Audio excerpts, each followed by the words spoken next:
Everyone passed him by. He was face down in the yellow grass, bleeding, burning, flies already circling. Not one soul stopped, except her. A woman the whole town had already decided was a witch, a woman who had every reason to keep walking, to protect herself, to survive. Instead, she dropped her basket and chose him. That one choice.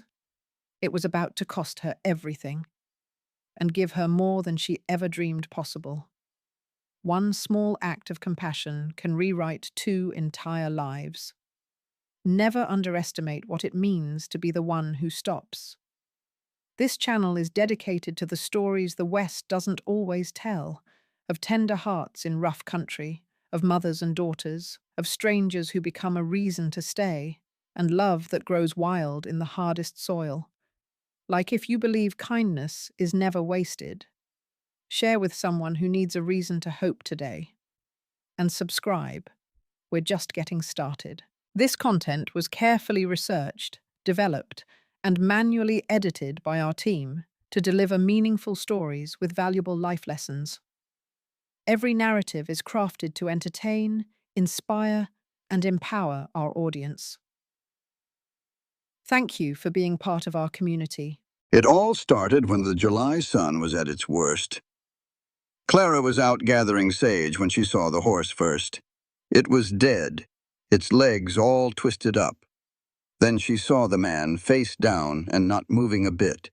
His shirt was soaked with something that sure was not sweat. Clara dropped her herbs and ran right to him. The man was covered in blood. A deep, nasty gash ran across his ribs, already drawing flies. His lips were cracked and his skin felt like fire. "Lord, have mercy," she whispered, looking around at the empty prairie. There was no help coming. It was just her. So Clara grabbed his shoulders and started pulling. He let out a groan but did not wake up. She hauled him toward the shade of a lone cottonwood tree. "You are not dying out here," she told him, her teeth clenched. "Not today." It took 3 hard hours to get him back to her small cabin. 3 hours of dragging and resting under that blistering sun. Her arms burned and her back ached, but she kept going. By the time she got him through her door, he was mumbling from the fever, saying names she did not know. "Margaret," he rasped. "Margaret, I am so sorry." Clara laid him on her own cot and went to work. The wound was from a knife, she reckoned. Someone had tried to kill him and just left him for the buzzards. She had learned about healing from her mama. She knew how to clean a wound, how to stitch it shut, and how to pray the poison would not set in. She boiled some water and tore up her last good petticoat for bandages. "This is going to sting," she told the sleeping man. As the needle went in, he woke up with a start, grabbing her wrist. His eyes were wild. "Who are you? Where am I?" "Easy now," Clara said, her voice steady. "You are safe. I am helping you." "My horse," he mumbled, trying to sit up before collapsing in pain. "Lie still," Clara ordered. "You move and you will tear these stitches right open. Is that what you want?" He stared at her, and in that moment, she saw him decide to trust her. He laid back down. "Who did this?" she asked as she worked. "Do not know," he whispered. "3 men in masks. They took everything. And left you for dead." "Reckon so," he said. When she finished, she told him, "You have got a name, mister?" He swallowed hard. "Samuel Brennan." "Well, Samuel Brennan," she said, "I am Clara, and you are going to live whether you like it or not." That night, the fever took hold something fierce. He thrashed and called out for a woman named Margaret and another named Lily. His voice broke every time he said that name. "I should have been home," he mumbled over and over. "God forgive me." Clara did not pry. Out here, everyone had ghosts they were running from. She had plenty of her own. When his body started shaking with chills, she knew what she had to do. She climbed onto the cot beside him and wrapped her arms around him, sharing her warmth. It was not proper, not at all, but the man was dying. "Stay with me," she whispered. "I did not drag you all this way just to watch you give up." After a long while, the shaking finally eased. His breathing grew steady. The fever had not broken, but it had not won either. Clara held on to the stranger in the dark, and for the first time in a long time, she did not feel so alone. For 3 days, she barely left his side. On the third morning, she woke up in her chair to find him watching her. His fever was gone. "You are awake," she said. "So are you," he answered, his voice scratchy but strong. She helped him sit up. He looked around the tiny cabin at the herbs hanging from the ceiling and the single cot. "You have been here this whole time?" he asked. "Ain't got nowhere else to be," she replied. "That is your bed," he stated, looking at her. "Where have you been sleeping?" Clara just shrugged. "The chair does just fine." He looked at her like she was crazy. "You gave up your bed for 3 days for a man you do not even know." "You were dying," she said simply. "Seemed like the right thing to do." Samuel was quiet for a long time. When he finally spoke, his voice was thick with emotion. "I have got nothing to pay you with. They took it all." "I did not ask for any payment," Clara told him. "But why?" he asked, almost angry. "Why would you do all this? I could be a murderer for all you know."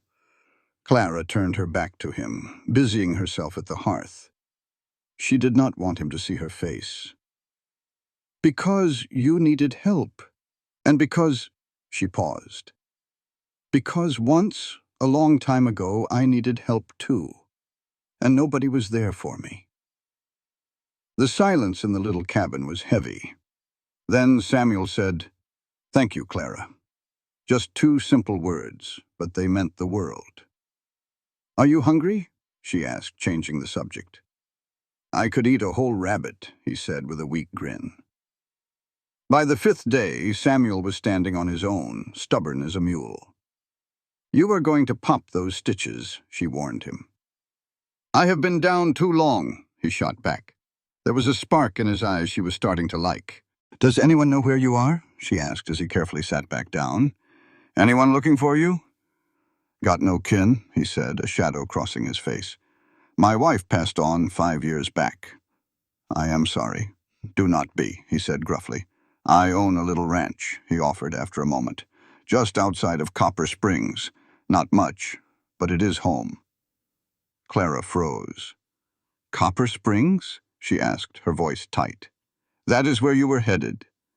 "That is home," he confirmed, watching her closely. "You know the place?" "I know of it," she said, suddenly finding her herbs very interesting. "They give you trouble there, do they not?" Samuel asked, sitting up a little straighter. "Folks cause trouble for anyone they do not understand," she answered, tying a bundle of sage a little too tight. "It does not matter." "Clara," he started. "I said it does not matter," she snapped, standing up so fast her herbs scattered on the floor. "You should get some rest. It is a long way to town tomorrow." "What is happening tomorrow?" he asked. She looked at the door and a flicker of fear crossed her face. "Door. By tomorrow, you'll be fit enough to ride. I'll get a horse from old Nettie down the way, see you home safe, and then, well, you go on back to your life and I'll go back to mine." She left before he could say a word, letting the cabin door swing shut. Samuel sat in the sudden quiet, looking at the empty spot where she had been. He had known Clara Mallister for less than a week, but he already figured she was used to people leaving.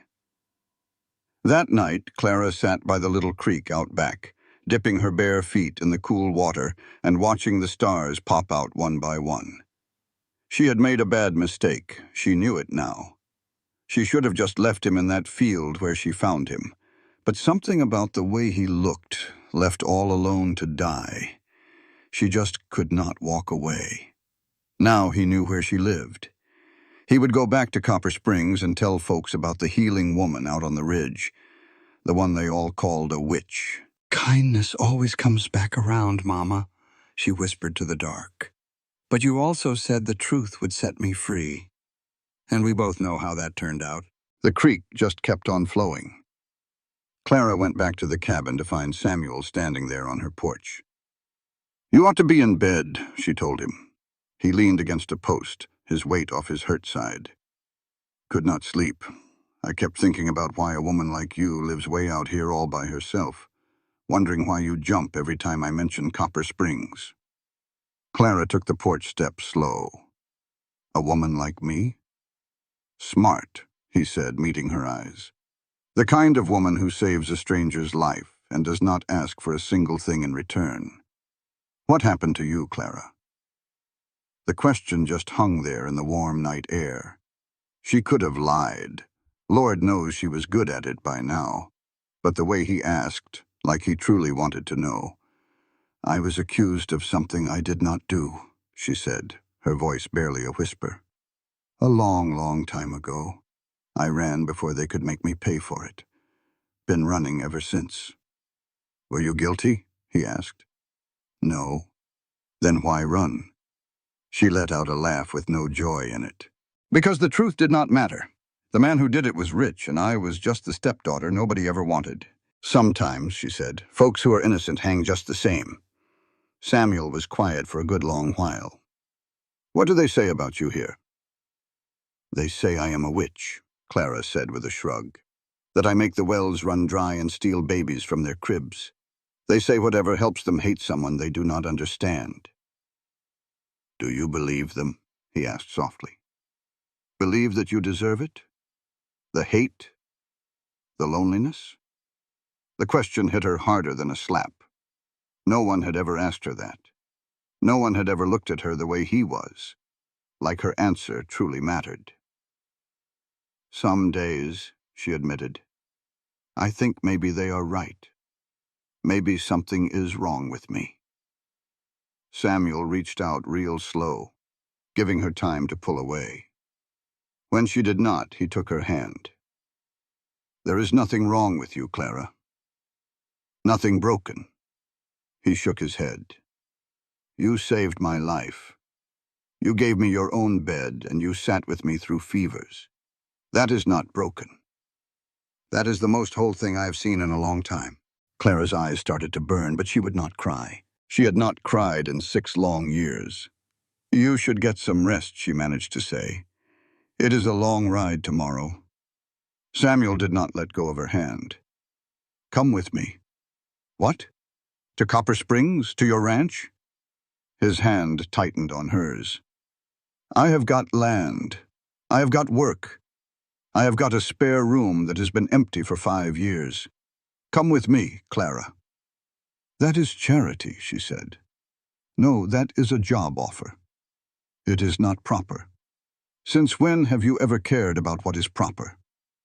This man she had known for just a few days was looking at her like she was worth something, like she mattered. "I cannot," she whispered. "Why not?" "Because," her voice cracked, "if I go with you and they all turn on me again, I will not survive it. Not this time." Samuel stepped closer. "Not after knowing what it felt like to be—" She closed her eyes. "Wanted," she breathed. He lifted his other hand and cupped her face. She flinched, but she did not pull back. "Clara Mallister," he said softly, "I am not going to let a single soul hurt you.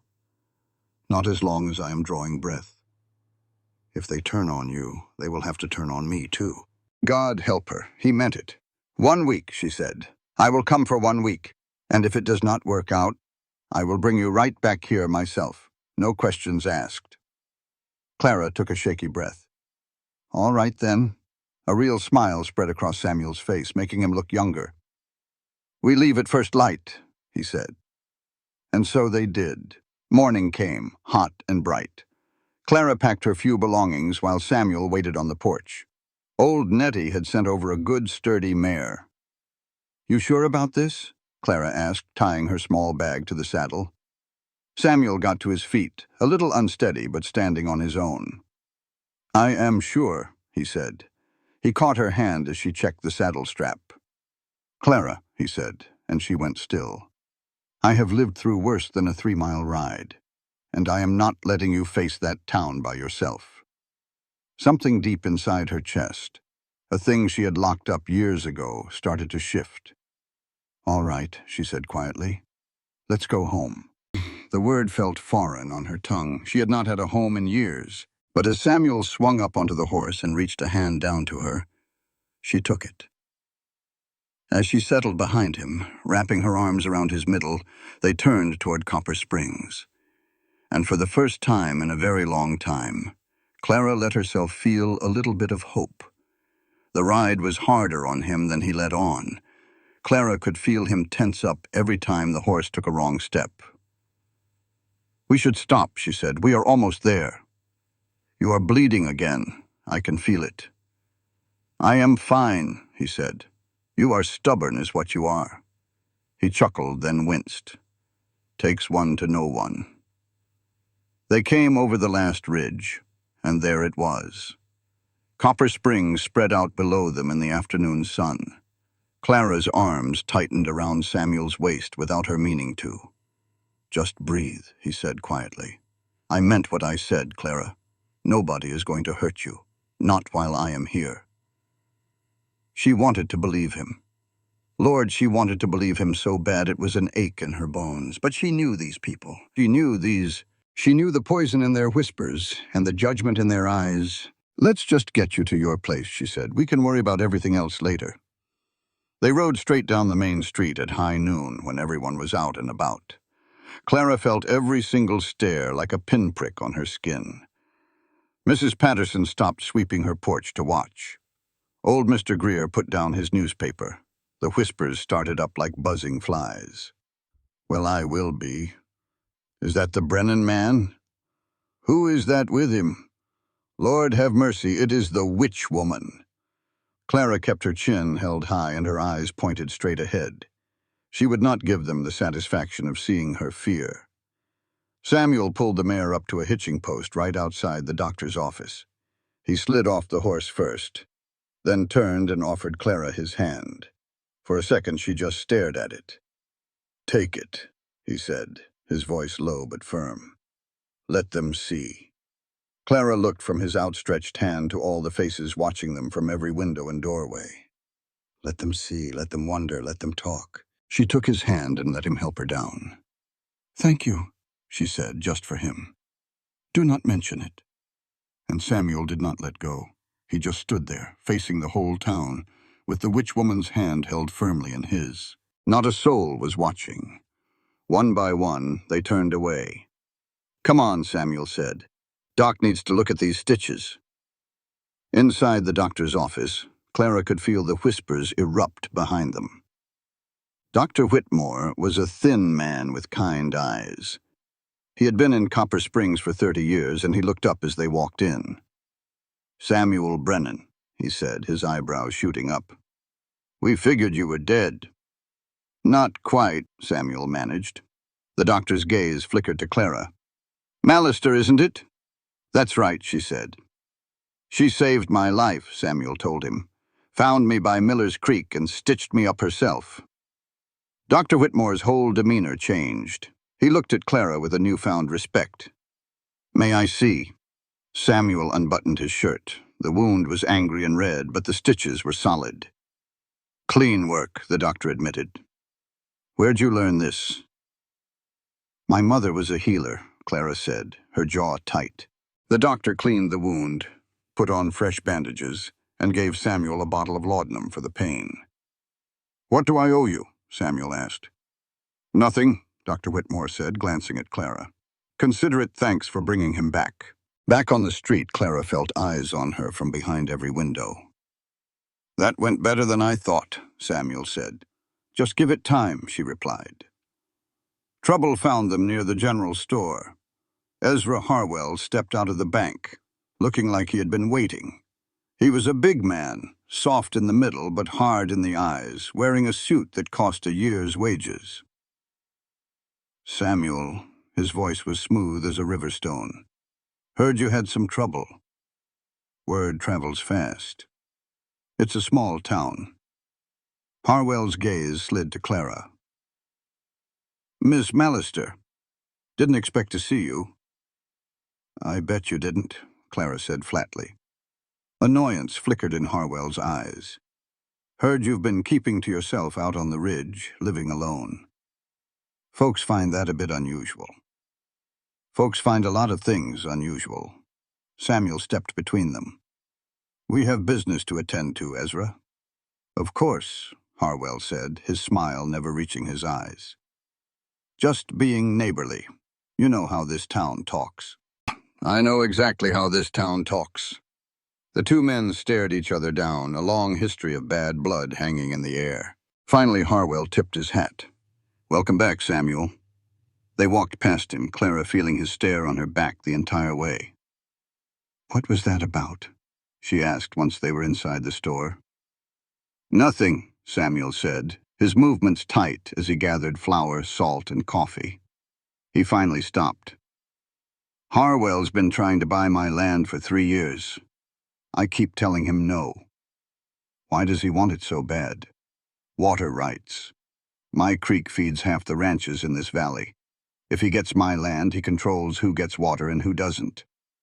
Clara understood at once. And then he owns the whole town.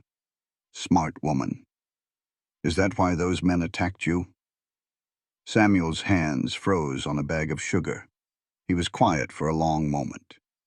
I don't know, he said, but I aim to find out. The woman at the counter, Mrs. Bell, watched them with pure suspicion. She had once refused to sell Clara even a spool of thread. That will be $3.20, Mrs. Bell said, looking only at Samuel.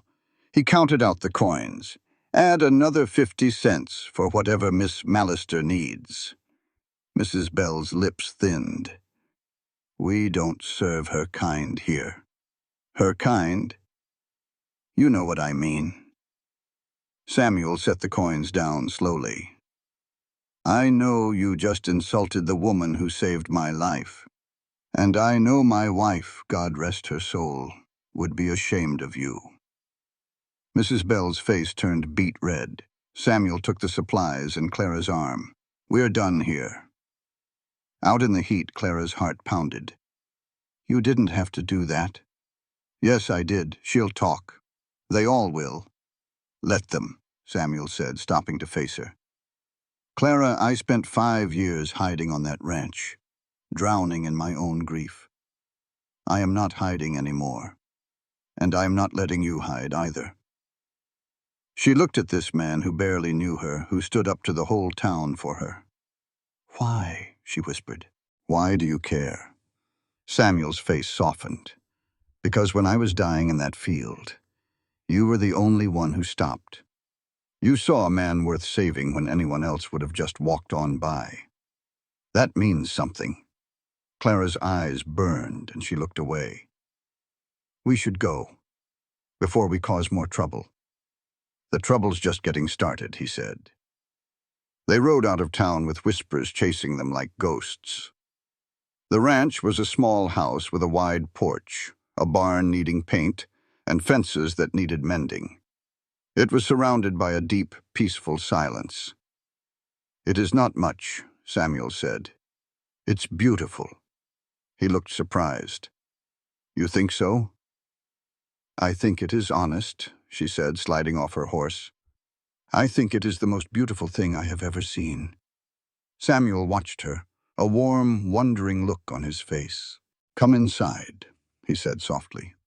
I will show you the spare room. The house was simple and clean, a fireplace, a kitchen, and a table with 2 chairs that looked like they hadn't been used in years. Margaret used to sit there, Samuel said, seeing her glance. The fire took them both, Margaret and our little Lily, while I was away. By the time I got back, there was nothing left. His voice cracked. I was not there. I should have been there. Clara crossed the room and took his shaking hands in hers. It was not your fault, she said. You don't know that. I know that bad things happen to good people for no reason at all. And I know that carrying guilt for something you could not control will eat you alive if you let it. How do you know that? He asked.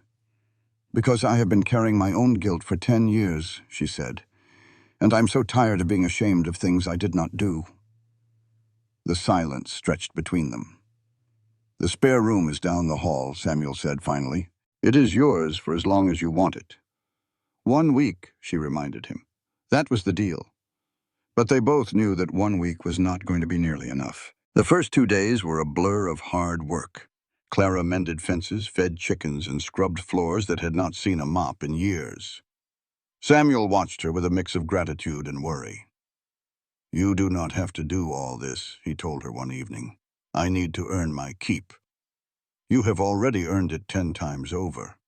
She wrung out a rag without looking at him. "I do not know how to just sit still and not wait for something bad to happen." Samuel sat down across from her. "What are you afraid of?" "Everything," the word tumbled out.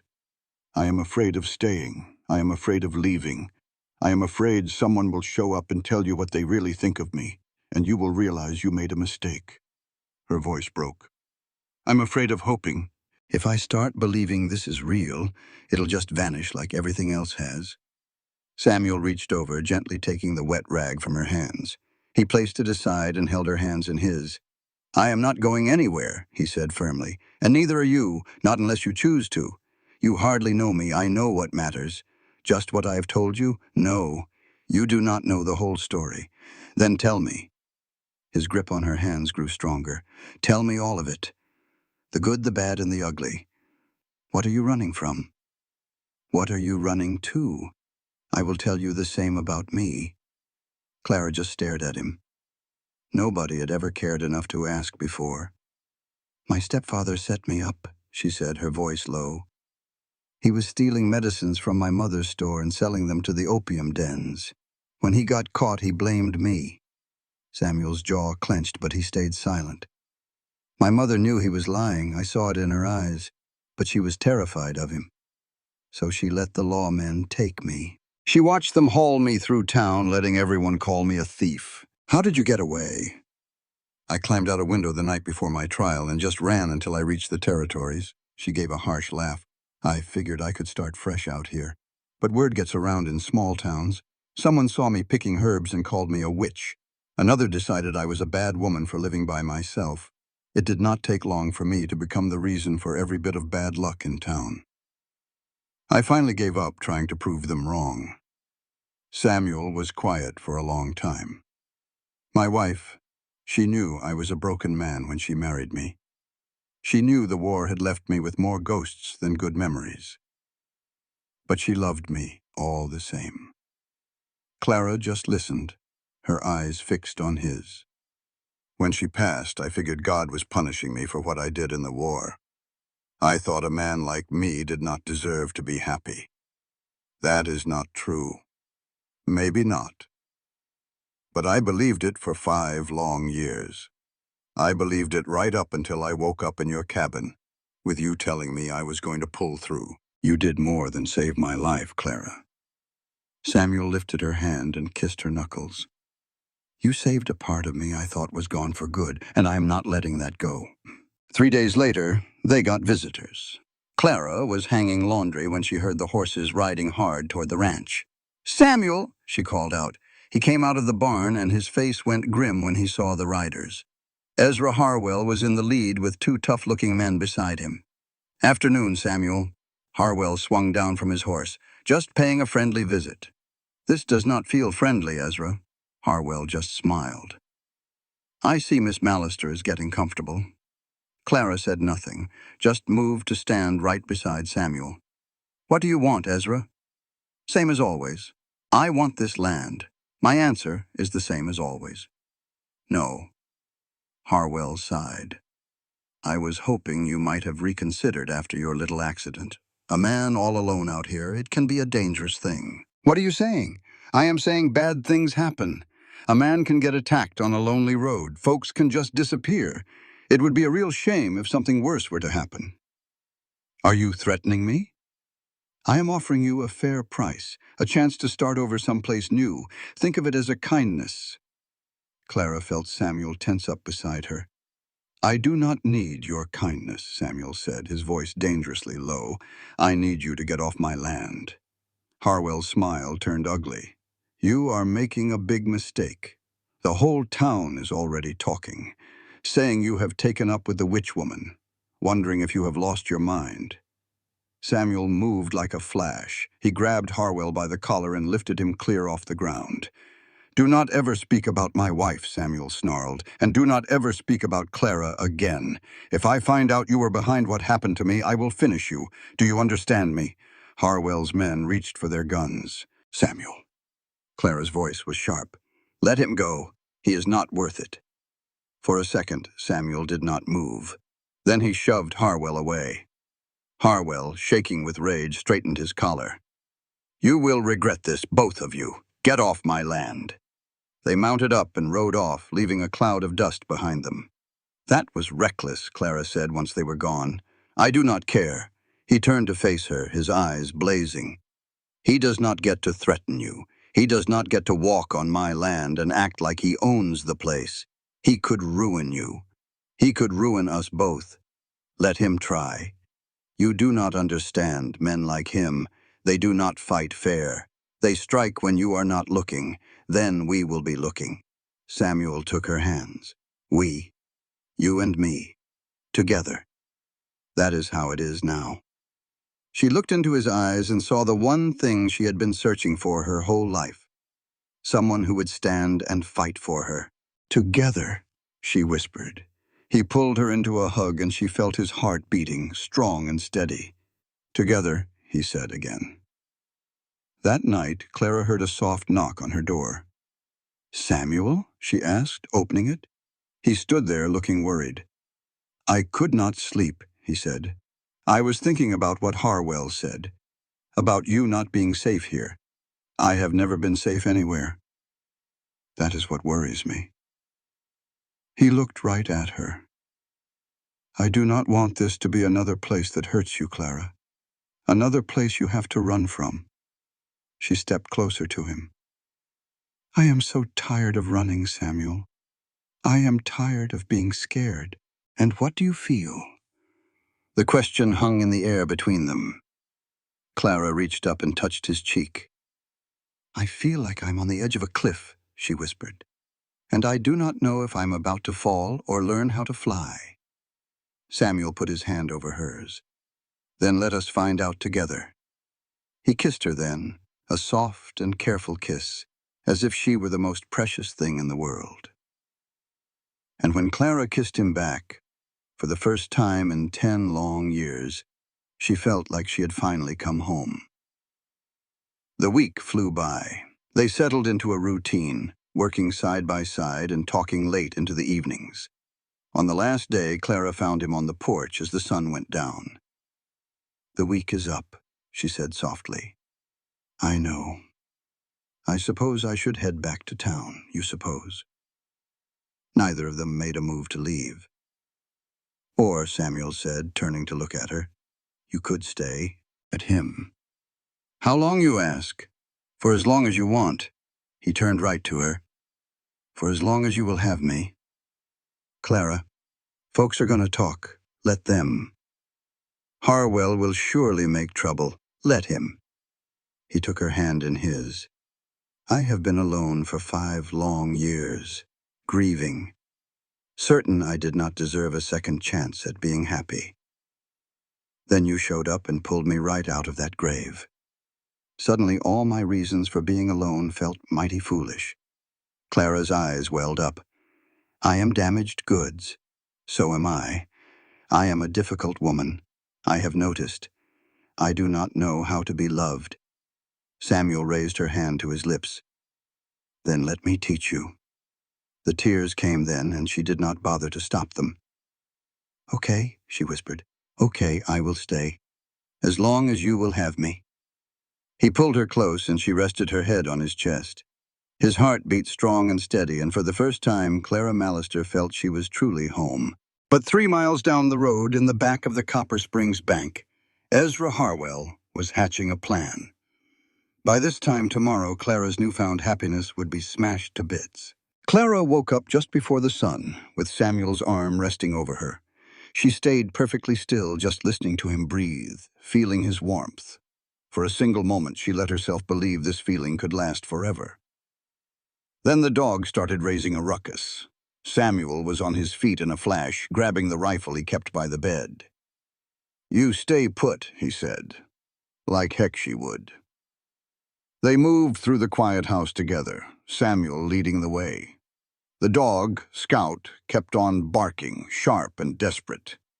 Samuel swung the front door open to an empty yard bathed in the early morning light. "Scout," he called out.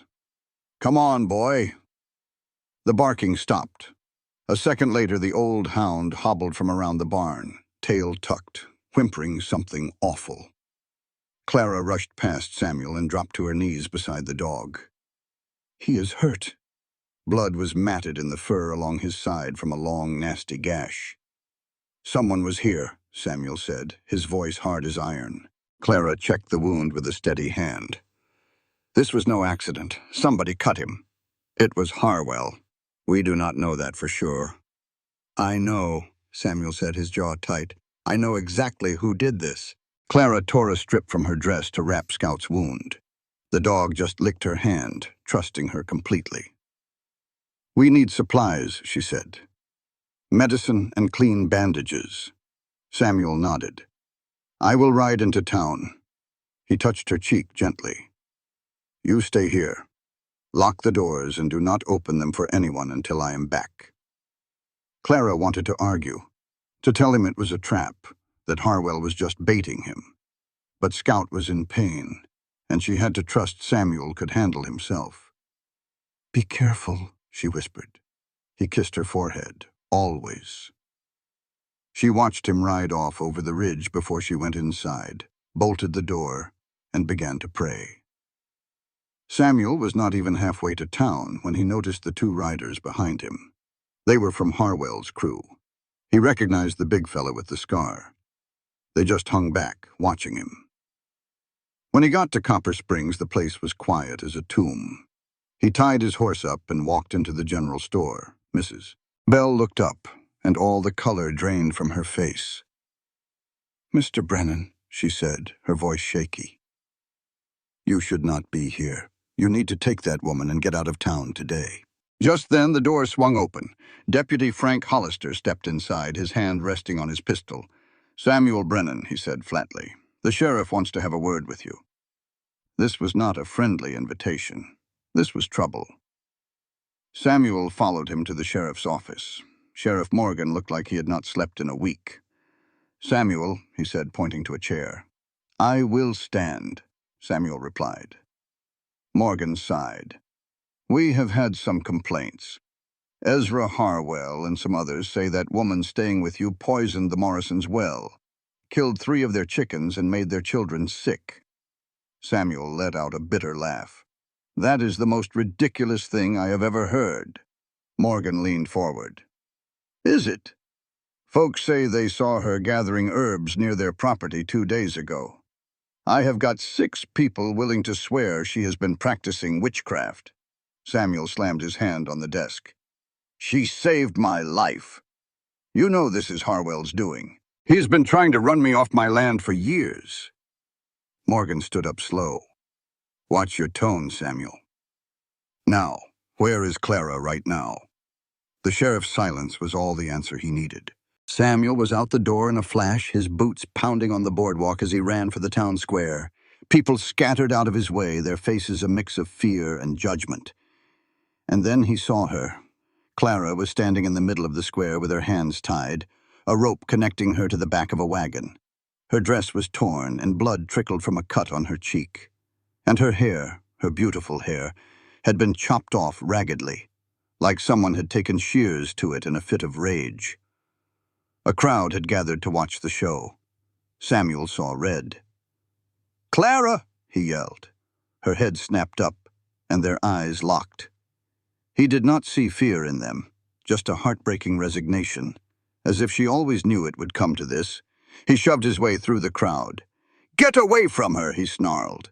Ezra Harwell stepped out, a smug smile on his face. "Now, Samuel, this woman is a witch. The good people of this town are just protecting themselves." Constance Harwell, his wife, then burst from the crowd, her face twisted with hate. "She killed my daughter!" she shrieked. 3 years ago, my Emily was sick with a fever. We begged this woman for help, and she turned us away. 2 days later, my baby was dead." Clara's voice was a whisper. "I could not save her. The fever was too strong." The crowd started yelling, "Burn her! She is a witch!" Samuel did not hesitate. He stepped right in front of Clara, shielding her with his own body. "If you want to get to her," he said, his voice ringing with defiance, "you will have to go through me first." Her hair, which she always kept so tidy, had been chopped off all crooked, like someone took shears to it in a rage. A whole crowd was watching her like she was some kind of sideshow. Samuel felt his vision go red. "Clara!" She looked up, and their eyes locked right there in the middle of the square. In that one look, Samuel saw something that would haunt him forever. It was not fear, it was not shame. It was just a quiet acceptance, like she always figured it would come to this.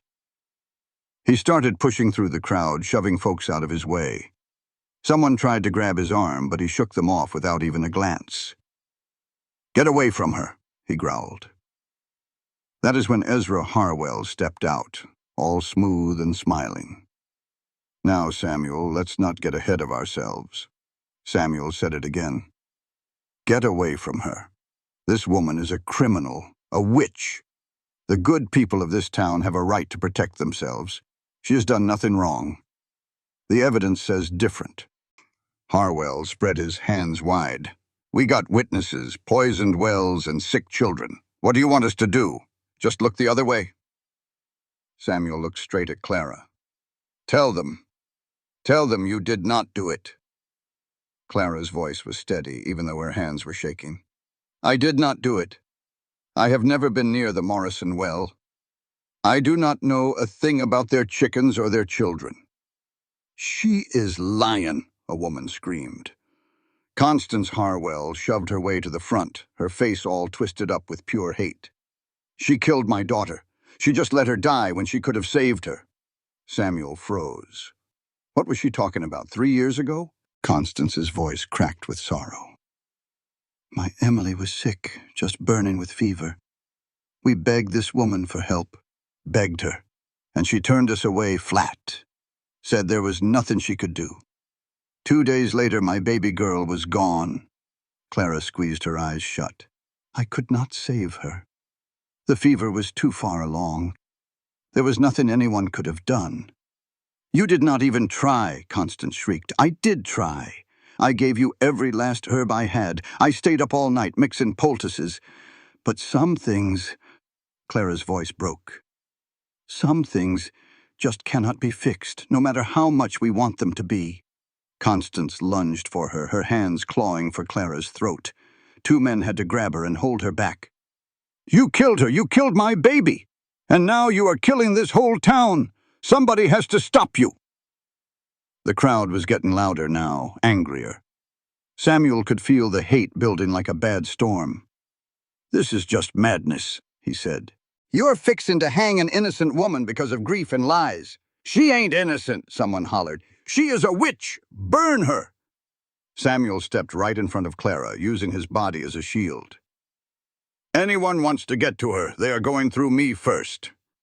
The crowd paused for a second. Samuel Brennan was a respected man, a war hero. But Harwell was not finished. His voice was calm as a Sunday morning. "Samuel, think about what you are doing. This woman has put a spell on you. She has clouded your mind. Can you not see she is just using you?" Samuel shot back. "The only one using anybody here is you, Harwell." "I'm just trying to help you," Harwell said, stepping closer. "Give her up. Let the town handle it. I promise no one will hold it against you. We all understand, a lonely man, a pretty woman. It is only natural to get fooled." Samuel's fist hit Harwell's jaw before he even knew he had swung. Harwell went down hard, blood flying from his lip.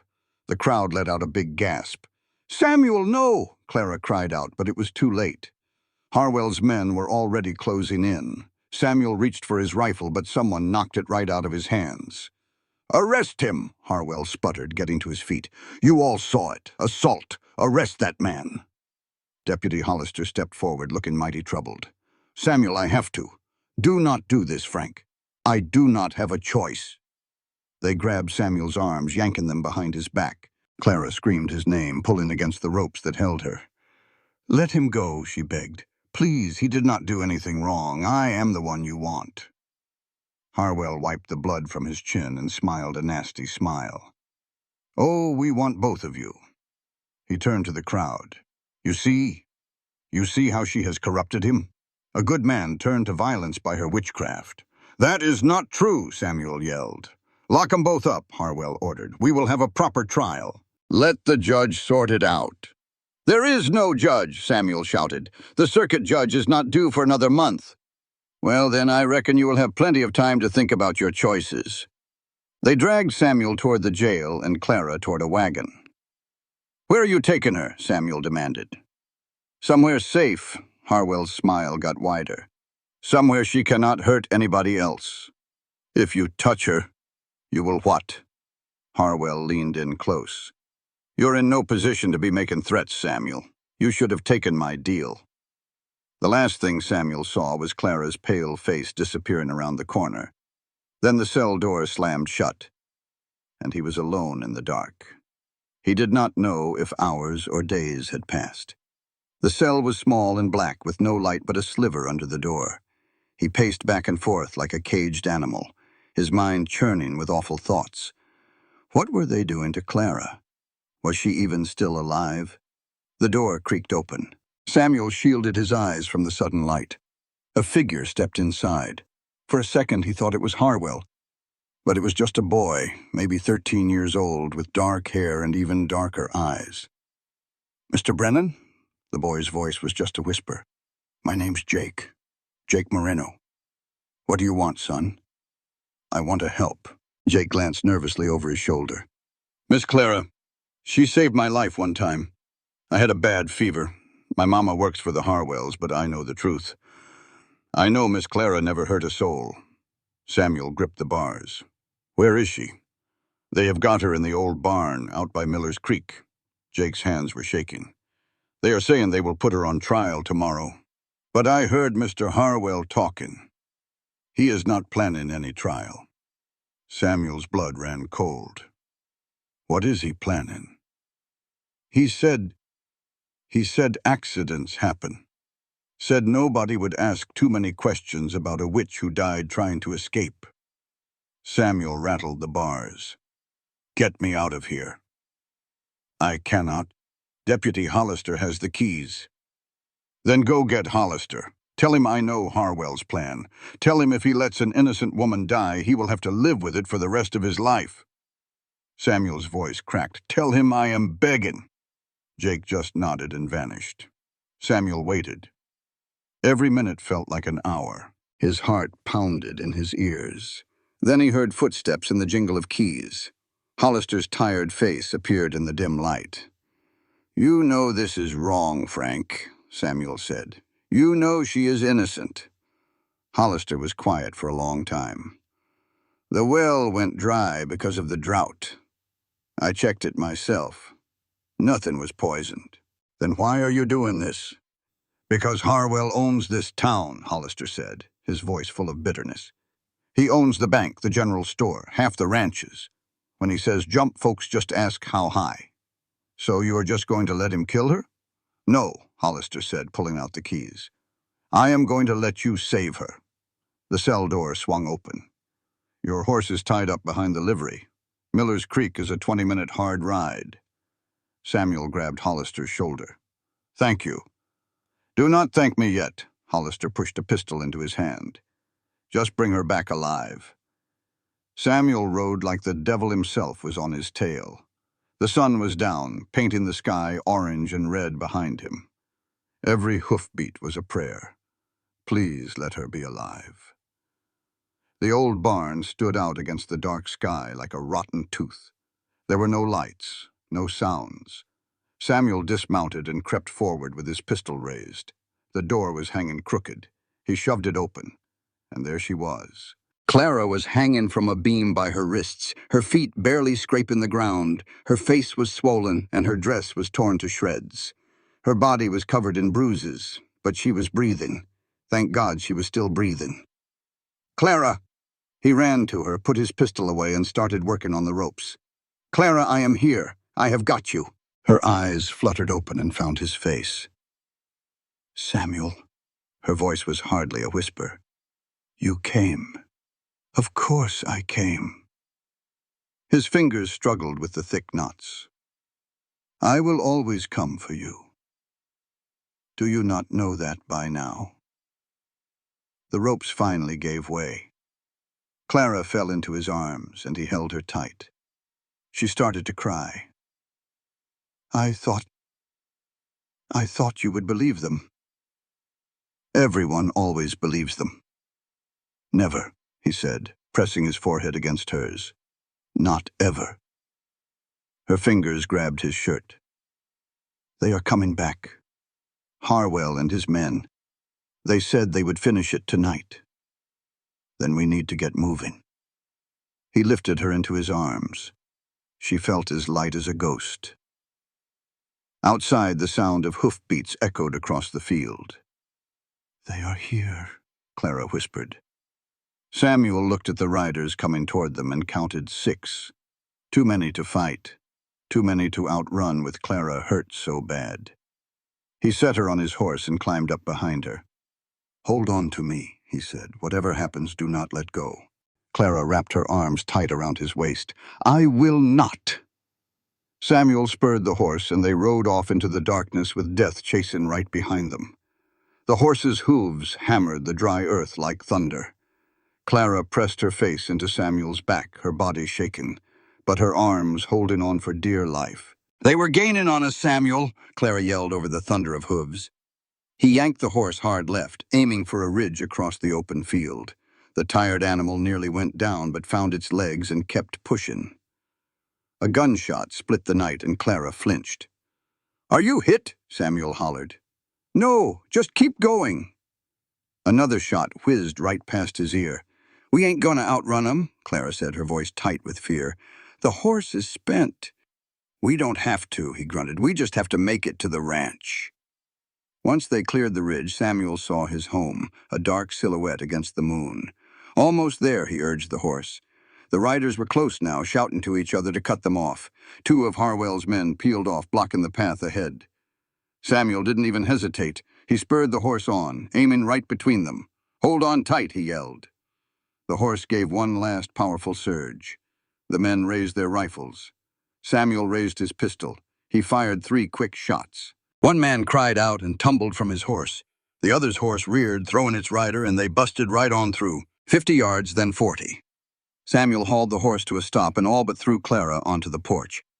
Get inside now, he yelled, grabbing his rifle from a woodpile. He slammed the door behind them. Lock it, and the back door, too.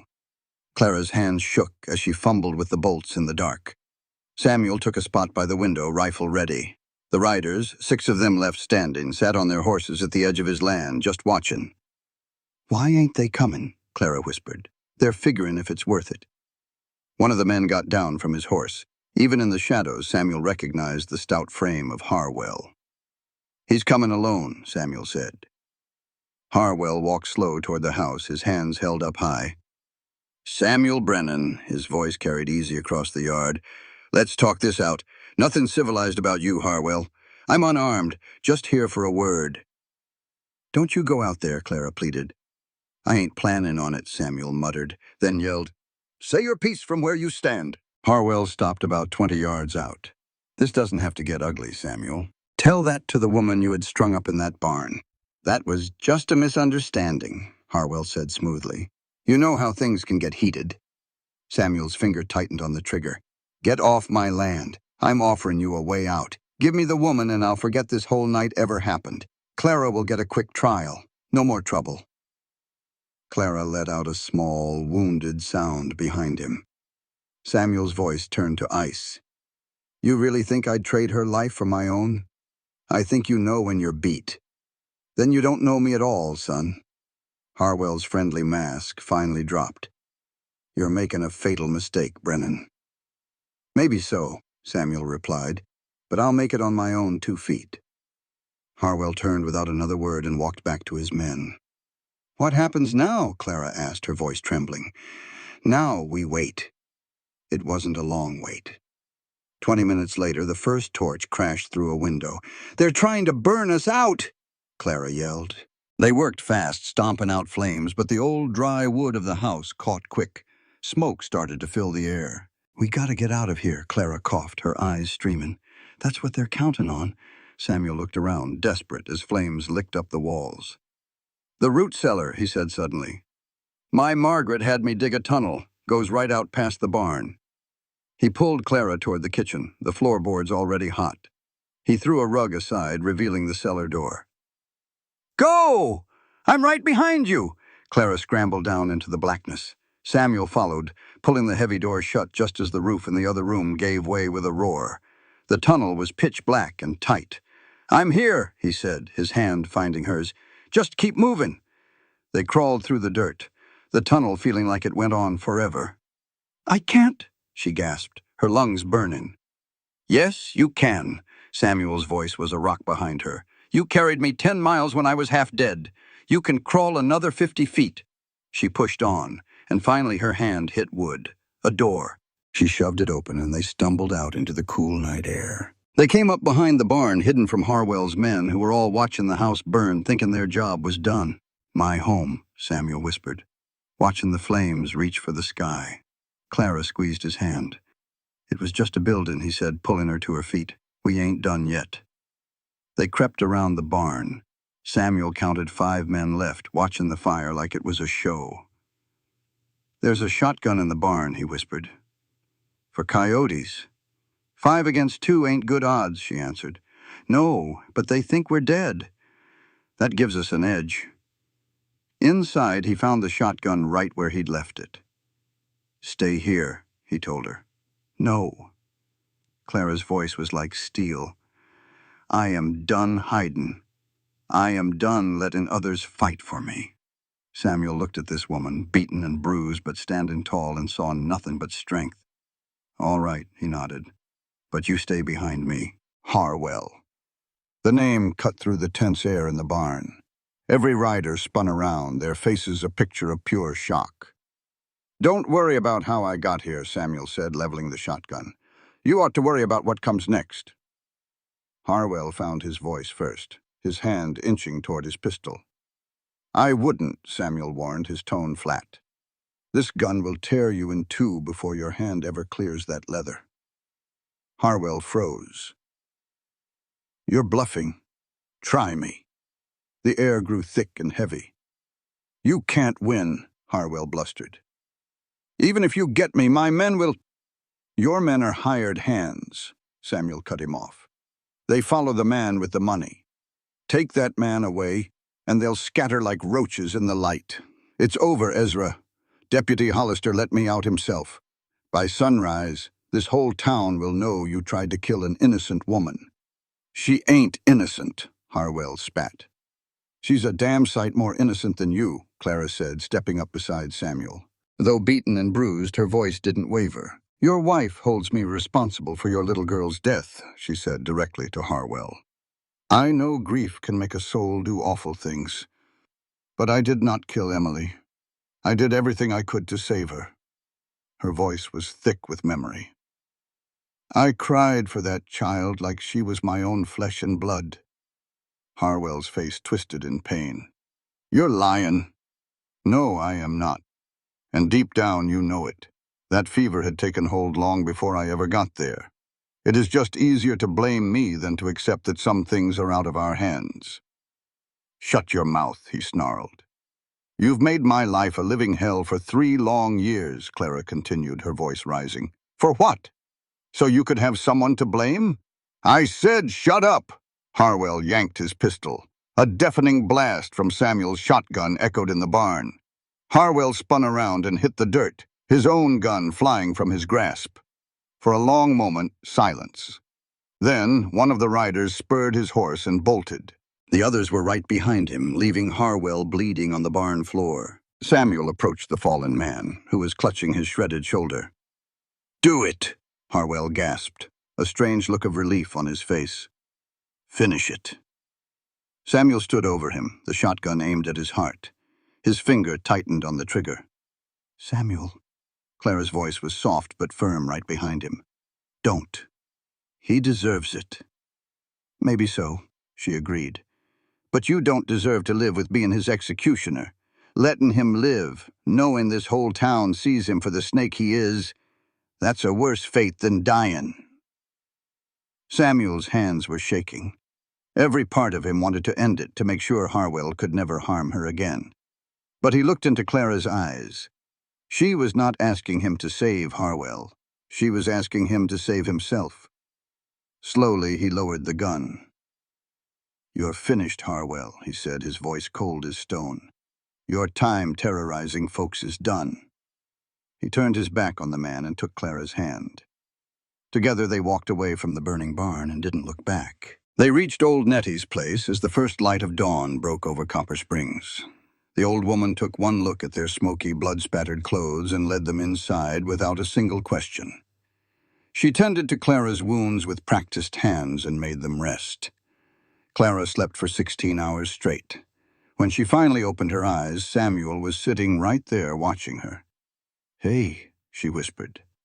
Hey yourself, he said gently. How are you feeling? Like I was trampled by a herd of cattle. He told her what happened after they left.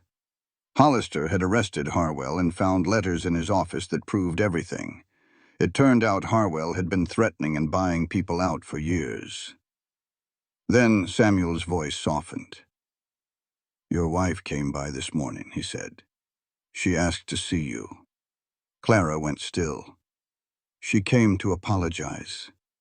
Said in her heart, she always knew you tried to save Emily, but the grief made her blind.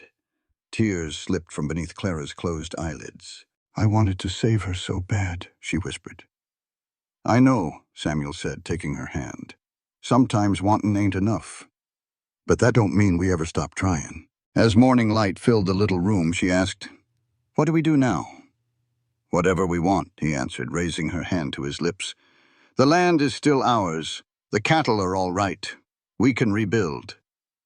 We? She questioned softly. You think I'm going anywhere after all this? He asked, a small smile on his face. Your house is gone because of me. A house is just wood and nails. We can build another. He moved closer, cupping her face with his hands. Clara, I spent 5 years feeling dead inside. Then you came along and dragged me back into the light.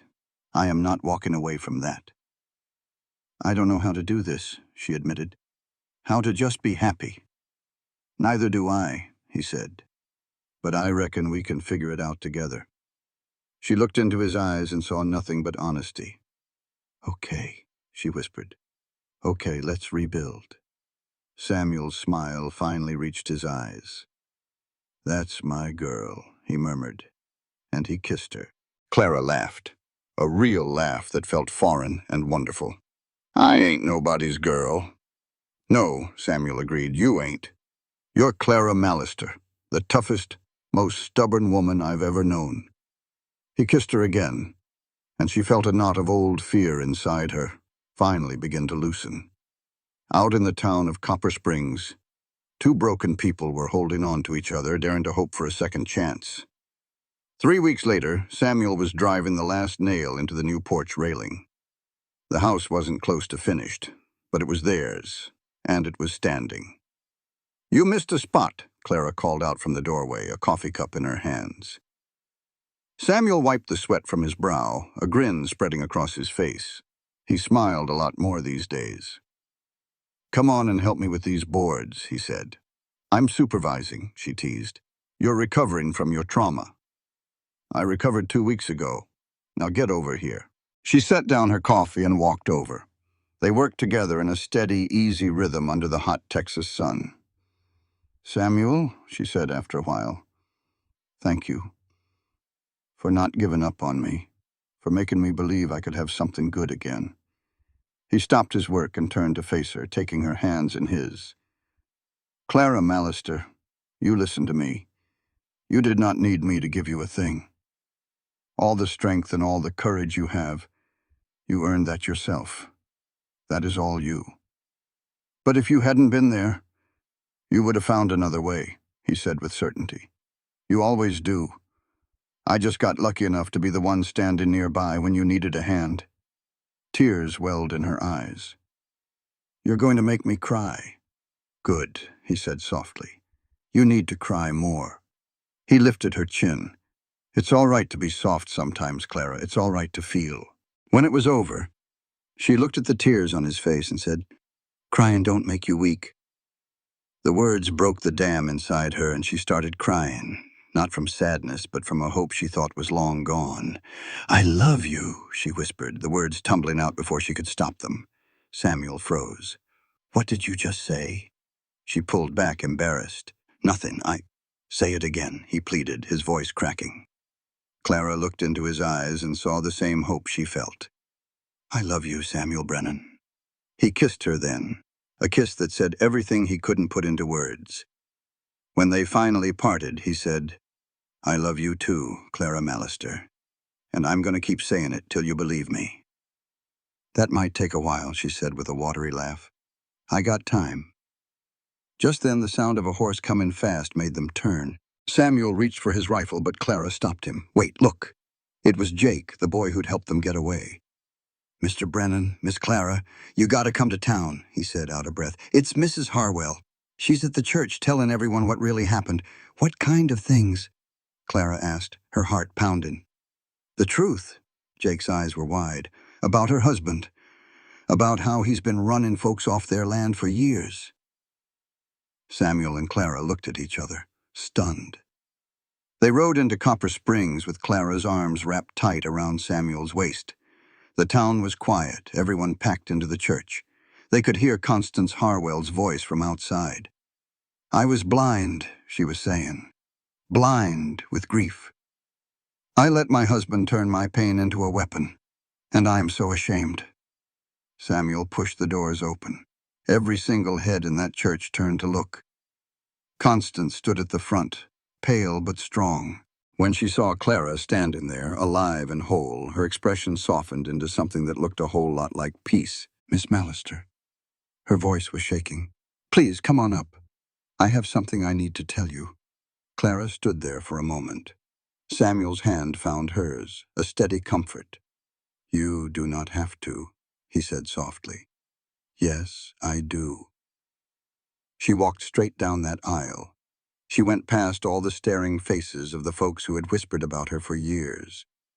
She passed Mrs. Bell, who looked down at the floor, and the men who had tied her to a wagon. She walked past it all and stopped right in front of Constance Harwell. You wanted to say something, Clara said. Then say it. Tears welled up in Constance's eyes. I blamed you for my daughter dying. I had to blame somebody, and you were a stranger. You were easy to hate. Constance's voice cracked. Emily was already fading when you came to us. The fever was too strong. The doctor told me later there was nothing anyone could have done, but I refused to hear it. I just wanted someone to pay. Clara simply waited. You did not kill my daughter, Constance said. You tried to save her, and I paid you back by destroying you. She dropped to her knees. I am sorry. I am so terribly sorry. I know words are not enough. I know they cannot fix what I have done. But I am sorry. The church was completely still, with every single eye on Clara. She looked down at the woman kneeling before her, the one who had called her a witch and turned a whole town against her. Her husband had tried to take her life. By all rights, Clara should have despised the woman, should have let her anger fly. But she was just plain tired, worn out from the hate that had defined her for so long. Get on up, Clara said, her voice low but steady. You don't need to be kneeling before me. Constance rose, shaking. Clara took a deep breath. I accept your apology. A whisper went through the church. But, Clara added, accepting is not the same as forgetting. What you and your husband did, what this whole town let happen, that doesn't just wash away. Constance nodded, tears marking paths down her dusty cheeks.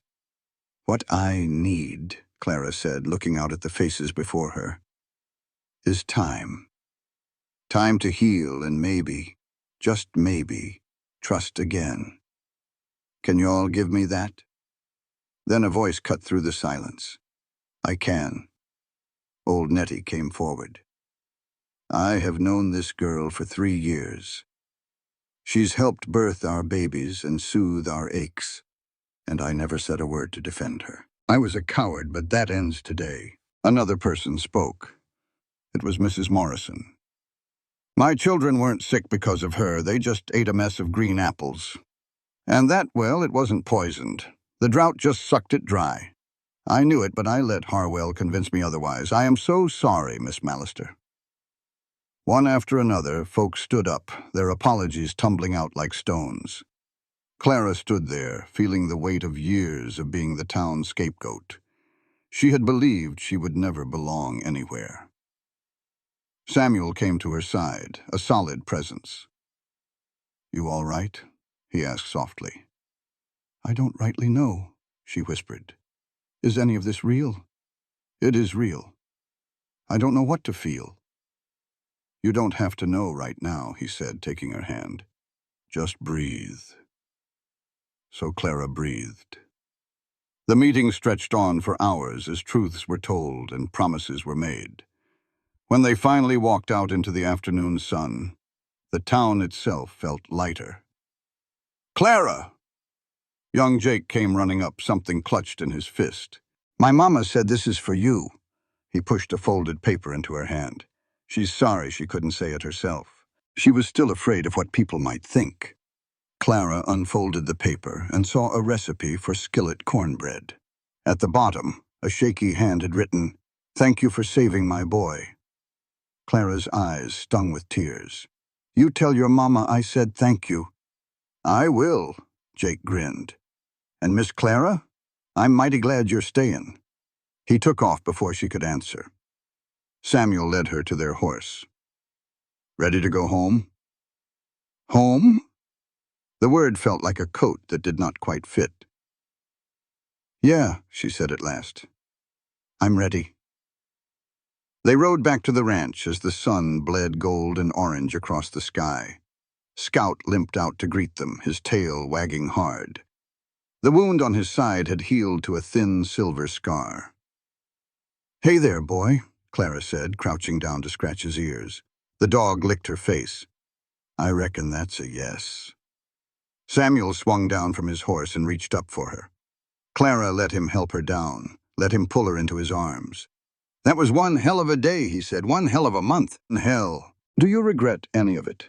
Finding me, saving me, all that came after? She pretended to ponder it. Well, getting beat up wasn't my favorite part, and the house burning down was a real bother. Samuel hushed her with a kiss. Smart mouth, he murmured against her lips. You love it. I do. He pulled back, his expression suddenly serious. Clara, I have got to ask you something. Her heart gave a little jump. What is it? Samuel reached into his pocket and pulled out a simple gold band, worn smooth with age. This was Margaret's, he said quietly. It was the only thing I had left of her, after the fire. Clara's breath caught in her throat. I have carried it for 5 years. I could not let it go. But then you came along. You showed me that moving on doesn't mean forgetting. It just means being brave enough to love again. Tears slipped down her cheeks. I am not asking you to replace her, Samuel said, his voice thick with emotion. Nobody could. But I am asking you to build a new life with me. Something that is just ours. He held the ring out. Clara Mallister. Will you be my wife? The word flew out of her before she could think. Yes. Samuel just stared. Yes, you fool. Yes, I will marry you. Yes, I will marry. Yes to all of it. He slid the ring onto her finger. It fit like it was made for her. Then he lifted her clean off the ground and spun her around, both of them laughing like kids. I love you, he said. I love you too. Say it one more time. I love you, Samuel Brennan. I love you. He set her down and gave her a deep, thorough kiss, while Scout barked at their feet. The wedding happened just 3 weeks later. Seemed like the whole town showed up. Even Constance Harwell, sitting quiet in a back pew. She just watched with sad eyes as Clara walked down the aisle. Clara wore a simple white dress Nettie had stitched together from old lace curtains with wildflowers in her hair.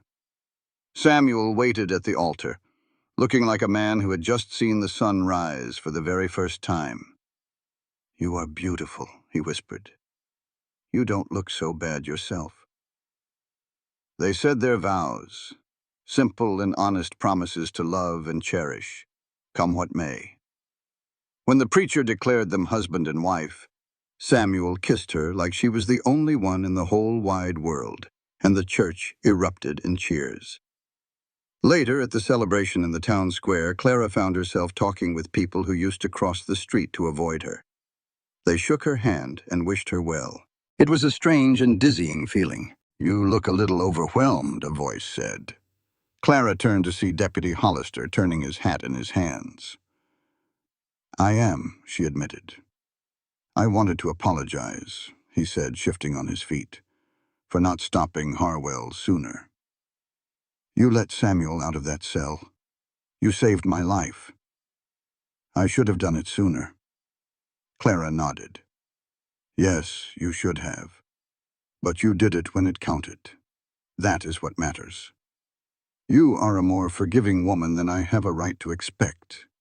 "Maybe," she said with a small smile. "But holding on to anger is just too much work. Besides, I've got better things to focus on now." She looked across the square to where Samuel was laughing with some ranchers, her husband. He looked up then, as if he felt her gaze, and smiled. "He is a good man," Hollister said. "The best. You are good for him. He seems more alive since you came here." Clara remembered finding Samuel in that field, half dead and burning with fever. She had not known then that by saving a stranger she would end up saving herself. "We are good for each other," she said softly. The party went on late into the night. When it was all over, Samuel and Clara walked back to the ranch, hand in hand. Their new house was finally done. It did not look quite like the old one that had burned, but it felt like theirs. "Tired?" Samuel asked on the porch steps. "Exhausted. Too tired for—" "Do not even think about it," she laughed. Inside, Scout was already asleep by the fire. Clara changed and climbed into bed where Samuel was waiting. She curled up against his side, his arm holding her close. "Samuel," she whispered, "do you reckon Margaret would have liked me?" He was quiet for a long moment. "I think she would have loved you," he finally said. "You are both too stubborn for your own good." Clara smiled in the dark. A comfortable silence settled between them. "Thank you," she said. "For what?" "For not giving up. On me. On us." Samuel kissed the top of her head. "Thank you for pulling me out of that field. For not walking away when any other soul would have." Couldn't. Why was that? Clara thought on it, back to that day she found him in the tall grass and the choice she made without a second thought. "Because you needed saving," she said at last. "And deep down I reckon I knew that if I could save you, maybe I could save myself too." Samuel pulled her a little closer. "Did it work?" Clara thought about all they had been through. The pain and the fear, the healing and the love. "Yeah," she whispered. "I think it did." The next morning, Clara was up before the sun. She slipped out onto the porch, trying not to wake Samuel. The sky was just starting to paint itself with streaks of morning light. She sat on the steps holding her mama's old handkerchief, her fingers tracing the little daisies stitched on it. "I did it, Mama," she whispered to the wind. "I found my place." The door creaked. "Morning." Samuel sat beside her, still half asleep. "You all right?" "More than all right." He took her hand. and they sat there, watching the sun come up over their land. She thought about everything she had lost, her home, her family, and all those years spent just trying to get by. Then she thought about what she had now.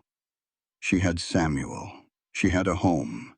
She had a future she never thought was in the cards. It was not perfect. Nothing ever is. There were still hard days ahead and wounds that needed time.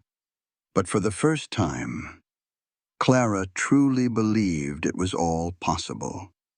Not just to survive, but to live. To love someone and be loved right back. To finally belong somewhere. Samuel squeezed her hand. "What are you thinking about?" Clara leaned her head on his shoulder. "Second chances," she said. "What about them?" "Just that I am mighty grateful for mine." Samuel turned and gave her a soft kiss. "Me too." The sun climbed higher, spilling its golden light across the ranch, across the garden she had started, and across the life they were just beginning to build together. For 32 years, Clara Mallister believed she was too broken to be happy, that love was for other people. She was wrong.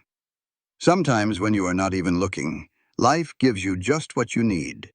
It gives you a stranger in a field, a chance to be brave, and a reason to keep going. And if you are lucky enough to take that chance, you find what you never knew you were missing. Clara had found Samuel. She had found a home. And in doing so, she had found herself. In the end, the woman who saved a stranger ended up saving herself. And the man who thought he had lost everything discovered that second chances are real, and true love is always worth the fight.